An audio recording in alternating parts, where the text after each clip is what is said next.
Tekstleri devamlaştırıyoruz hürmetlik vatandaş. Bugün Çeşitli 2019 yıl 8. ayının 7. günü haftiga çalışıyorum ben. Endike mavzuumun da hürmetlik vatandaş. Ekem meseleleri sohbeti. Beyceğin kattık agahlandırış verdi. Her bir meşk Şangan'a bir vasıta karatıldı mı? Hong Kong'a bir vasıta karatıldı mı? Mavzuda haber 8. ayının 7. günü Amerika vazının Xitay Türk programımız ilan kılın. Haber. Bunda başlar. Washington. Cumhurbaşkanı Hong Kong Macao Şanesi ve merkezi hükümetin Şangang'da Hong Kong'da turuşluk alaka bağlaşıyor. Shenzhen şehrinde Şangang Hong Kong rayını halk vekiller kurultayı ve siyasi kengeş azaları yığınlaştı. Ve mundak dedi, Şangang Hong Kong çekindi desimi çekinelmeydi, çekiney desimi çekinelmeydi gan ahırka kadar yetip geldi.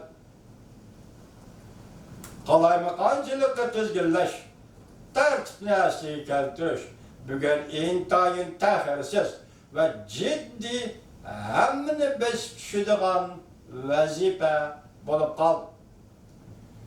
Bu hareket bir meydan, Şangang'ın yani Hong Kong'dan istikbalı ve takdirine, hayat mamatıga bağlanışlık, koldunuş vuruşudur.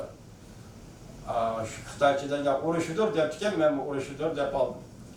Okşaşta bir vakitte Shenzhen şehri de sakçı taraf 120 bin kişilik Şangang'a, Hong Kong'a karatılgan harbiy meşk elip verip hava, kurukluk, armiya eslahelerini ortaya çıkarıp harbiy manevra kıldı.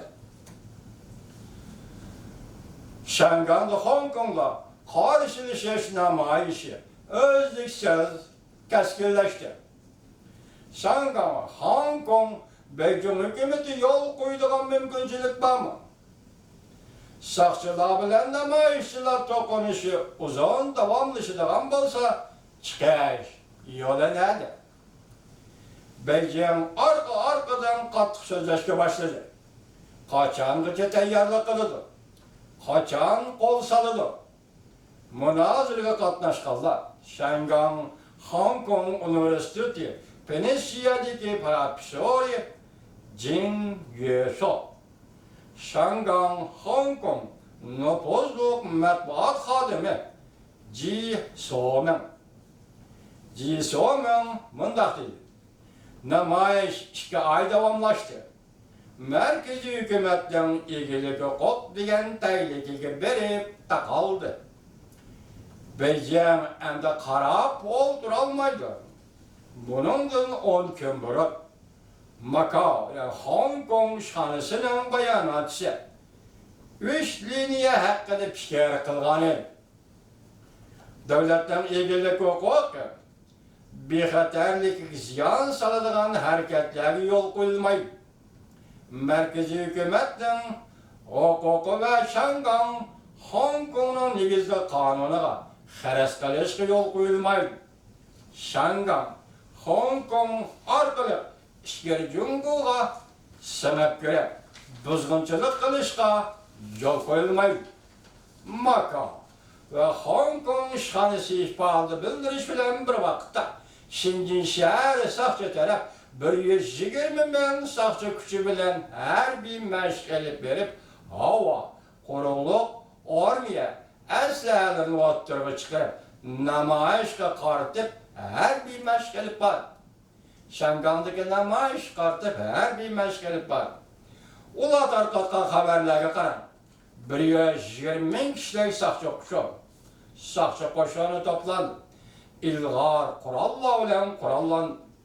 50 tane Brownback maşina, 200 tane pilimot seplengen maşina, 1200 tane alayda motosiklet, 5 tane tüccar aeroplan, 8 tane parhot ve katır, 2 tane ağ, 2 tane kuruluk ve su zamanlıdığın tanka. Yine başka her bir günüyle etrafı toplandı. deniz, hava kurulu kısımları sepke turdu. Meydan hayvetli. Cumhuriyet Bahadır'ımında dedi. Bu harbiy meşk devlet bayramı kurulganlığının 70 yıllığını tebrikleş için, makamlıkla qo'llash için elip verildi. Zaman ve orun oylaşkanda bu harbiy meşk Şanganga, Hong Kong'a qartıldı. Jisomen mundaq dedi. Sakçı taraf Şangang'a kiremdi, Hong Kong'a kiremdi. Şangang sakçıları yardımlaşamdı.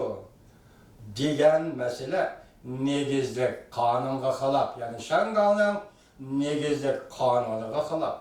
Şinjindeki harbiy meşk Şangang'daki, Hong Kong'daki qora kiyimlik namoyishchilarga qartilgandek görünüdü. Bu meşk butunlay popuza xarakterlik meşk bo'lishi mumkin. Saqchilarning Şangang, Hong Kong'a kirishiga qaraganda askeri qismlarni ham Şanggang, Hong Kong'a kirishi yo'lliq bo'ladi. Yuqorqi she'rlarimizdan oldinlar bu she'rlar tugadi vatandoshlar. Endi tuvanda 5 ga gap qilaylik.